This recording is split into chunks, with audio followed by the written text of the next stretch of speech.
Welcome to How to Present the Best You. Are you looking to update your resume and truly impress those employers out there that are missing out on talent like you? Well, today I'm going to show you just how. So we're talking about your resume. The first thing I want you to do is to write down 3 things that you're passionate about in your workplace or your work environment. 3 things that you're passionate about, because I want to help you, if you're not already in a position that you're passionate about, to obtain a position that you're passionate about through the presentation of your resume, which is the first step and the very first impression to any employer as to whether or not they're going to consider you for even an interview. So I want you to write down 3 things that you're passionate about, because if you're passionate about something and you work in it, then it's not work, right? If you do something you love, then it's not work. So write those 3 things down for me. The very next thing is that I want you to remember the 3 R's. So write this down, the 3 R's. These are the 3 R's that I live by. Ready for them? And that is relevant, relatable, and recent. Your resume must be relevant, relatable, and recent. And I took a moment out today to pull up exactly what relevant means, because I wanted to make sure that I shared this with you. So relevant means closely connected or appropriate to what is being done or considered. I'll say that again. It means closely connected or appropriate to what is being done or considered. So that's why it needs to be relevant, relatable, and recent. So those are the 3 R's that I want you to remember when you're looking at your resume. So I want you to kind of look at what you already have written down, what you've been using, and I want you to make sure that the 3 R's are listed on there. And then I also want to make sure that as you're looking at the steps that you have taken in your career path throughout the last couple of years, that you are working towards, if you're not already in, your passion. You want to make sure that you're working towards what you're passionate about, because you don't want just a job. You want a career path. You want a home. You want this next opportunity to be it. So in order to do that, it has to be in something that you're most passionate about. So now I'm going to help you with updating your resume. So take a look at your objective. Your objective or your summary should be a combination of where you are today and where you're hoping to be in the future. So that should be a summary of where you are today and where you're hoping to be in the future. So for instance, your objective may say something to the effect of customer service rep, hoping to obtain an opportunity with higher opportunities for advancement, something to that. That's a very general objective. We don't use that anymore, right? We want to definitely give it some true value and true meaning as to where exactly you want to do. You want to give where exactly you want to be. You want to give that picture to the employer as to who you are and who you're hoping to become as the years go by within your organization. So that's what your summary should look like. Your objective or your summary should look like where you are now and where you're hoping to be within the next few years or so. So I will also give you some examples of some really good summaries. When you subscribe below, I'll send you a link with some information on what you can use as an example to update the summary portion of your resume. Next, how long should your resume be? I get asked that question quite often. And the answer is it really shouldn't be 2 or 3 pages long, at least not anymore. It used to be many, many years ago. That was the norm. But today, 1-page resumes is all you need. And I would say no longer than the last 4 positions, unless the position you're applying for is in a role that's much more far back than your first page or your last 4 position, then of course you will need to include that position. But you really should be applying for positions that are relevant, relatable, and recent, right, to your experience. So again, the best thing to do is to stick with the last 4 years. Is sufficient for the employer to get a good depiction as to who you are and what you've done and how strong your experience is in the position that they're considering you for. So no more than 4 positions, you guys. We don't want it to be a newspaper. It doesn't need to be super long. We don't need 3 pages. Don't bring 5 letters of recommendations. Don't bring all your certificates. Don't bring every single kudos that you've received. Don't bring a whole binder full of information, because that can be very overwhelming for the employer. At the moment. Those are great achievements, and I'm not saying that we don't value and we appreciate it, and they're not reasons to recognize you, because they are. It's just not in an interview. That's just not the time to do it unless they ask for that. Unless they say, do you have any certifications or any type of awards that you've received? They asked you for them, and just say, absolutely, I can email those for you. But you don't want to bring it to an interview. You don't want to bring a really thick binder with a whole bunch of information. I've seen it all. I've seen binders that are about 3 inches thick, and a whole bunch of certifications, license, kudos, letters of recommendations, awards, and they're all like in a plastic cover, which is great because you want to preserve them and you want to keep them forever. But to bring them to an interview is like, I'm not going to have the time to go through every single achievement you've had during this interview. So it's just not the right time to do it. And it can be very overwhelming for the employer, as well as it may send them a message that you are a person that can be overwhelming to work with. And who wants to work with someone that they feel is going to overwhelm them? Even if that's not truly your personality, it can come across that way. So just don't bring that with you. Leave it. Definitely digitize it, scan them, keep them all in your computer, and if as needed, you can bring it, you can present it. Let's say you get the position, and then there's a new initiative that's being brought up in your department, and they need someone that's creative to help with a certain aspect, and you have a background in marketing, you've done this type of campaign before. You can at that point bring out some achievements, some samples of the campaign you've done, some marketing materials. See, that's the time that you can kind of share it. So it's not that you're not going to share this information, because eventually you will. You just have to pick opportune moments and times when to present it. And during the interview is not the right time to do that.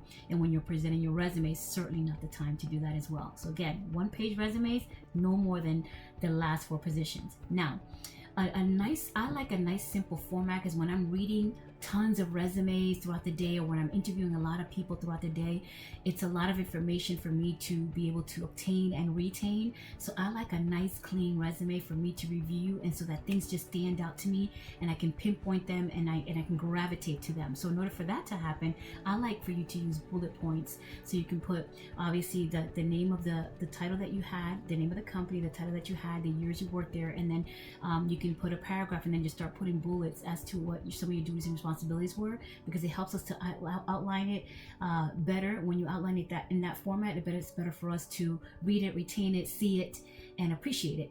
So use bullets, and that's good. I say no more than 4 to 5 bullets per position. So you also don't want that to be massive. You don't want to have bullets all the way down to the bottom of the page, and then your next position only has 2 bullets. You also kind of want to make it even. So what I like to do is, if I use 5 bullets for my first position, then I try to use 5 bullets for the next position on the resume as well. So I try to narrow it down. Now those bullets can be, full sentences, so you can get all the information you want out of it. I'm not saying only put like adjectives on your resume, or to put 1 word, right? You do need to describe what you did. You do need to have an impressive resume, well-written resume. You want to be able to articulate your skills and experiences and to the best of your ability. So you still want to be able to do that. But what I'm saying is, let the format be nice and clean and clear, so that we can truly see what you've done and it's written on there. And you want to start with your most recent position. I know that's another question that I get. Should I start with the oldest position and then go down to the most recent? You always want to start with the most recent position first, because that's really what the employer is looking at. The employer is looking at relevant, relatable, and recent. So when we're looking for that, we want to see your most recent position at the top, and you want to showcase what your strengths are. Now, within our positions, we always have a lot of different duties and responsibilities. So you also have to tailor your resume to the position that you are applying for. So if you're someone that has not just customer service, but administrative, and then also some logistics, and then also some operations or some marketing, if you've done it all, if you're going for a marketing position, then you want to capitalize on those marketing skill sets that you have first within that first position. You want to capitalize on those skill sets first. So you want to modify it, and then go to logistics, and then go to operations, then go to administrative, things of that nature. So you still want to show what you did in that role as a whole, but you want to pinpoint and highlight what's relatable to the job. It doesn't matter to someone that you are applying for that you worked in a retail store before when you're applying for a marketing position. You see, so you want to make sure that what you are showcasing is truly what they're looking for, and that is clear and precise and indicated on your resume. You don't know how many times I've had to call candidates back and say, do you have experience in this area? And they said, yeah, like 3 years. I said, can you please highlight that a little bit more on I don't see it on your resume, or it doesn't stand out to me, or can you modify this to include those skill sets so that it truly showcases what you've done. And so I think that that's where sometimes we miss the mark, is that we're not showcasing our experiences to the best of our abilities. And that's what it's all about. You don't want to diminish the hard work that you've put in throughout the years. You don't want to diminish all of the skill sets that you've gained throughout the years. You don't want to diminish all the opportunities that you had. You know how many times you've had a position and you've been asked to do things outside of your skill set? Which is great for you, great knowledge, great information, a great way for you to elevate your skill set and elevate your career path, but you're not indicating it. And then sometimes you even forget. You're like, oh my gosh, at this job I did do that, or at this job I did do that. You forget because you're just going. So I say this all the time to my coworkers, to my peers: take a moment every quarter. So take a moment, especially when you're in a position that's thriving, a position that allows you to do many different things, and that you're able to utilize all your strengths and your skill set. That's a wonderful place to be. Take a moment every quarter to update your resume and to include those skill sets that you're gaining along the way, because guess what? Knowledge is power. That's the one thing no one can take away from you, is knowledge, which is amazing. And it's also the difference between $1,000 a year raise and $10,000. I'm going to say that again. The difference between $1,000 a year raise and $10,000 a year raise is knowledge. So make sure you are writing it down. Make sure you're updating your resume. Make sure you're always keeping it current. You're always keeping it fresh. And definitely when you find that opportunity, stay with it. Don't just, when you put together this amazing resume, you're taking the time to update it, and it's because you wanted this opportunity. Don't now have such an amazing opportunity and just walk away from it the minute it gets tough. When the going gets tough, you don't just get going, right? When the going gets tough, you stick through it. You work it out, because you also need to be challenged. You also need to be stretched. I say this all the time as well. You need to be stretched in order to grow. So don't just walk away from opportunities that you worked so hard to obtain. Don't walk away from opportunities that it took the employer a long time to decide. They finally decided to give you the opportunity, and a month later you're leaving. Definitely that hurts your resume. So now I'm helping you update it. But what happens when we see that you've been here for 1 month, here for 6 months, here for 3 months, here for 2 months? An employer sees that as a red flag, and they say, why should I invest time and money in this individual? They're just going to leave me in 3 months. So no one wants to take that risk. So you're hurting yourself when you walk away from opportunities. Now, I'm not saying to work in a toxic environment. I'm not saying to work in an environment that is not a good environment for you, that's hostile. Definitely would never want you to be in that situation. So that's not what I mean at all. What I'm saying is when the going gets tough, when the job gets challenging, when the first time for most people, the first time they're reprimanded is when they're ready to go, is when they're ready to quit. It's like you only want to hear good things. That's not the reality of life. Right? If you're going to grow, if someone truly cares about you, they're going to tell you the truth. They're going to tell you the truth. Your employer, if they care about you, they care about your growth, they care about you being with their company for a long time, they're going to tell you the truth. And sometimes the truth hurts. And sometimes they don't say it in the way that we want to hear it. Sometimes we hear it in a way that they didn't even say it, right? Sometimes it's us misinterpreting how they're saying it.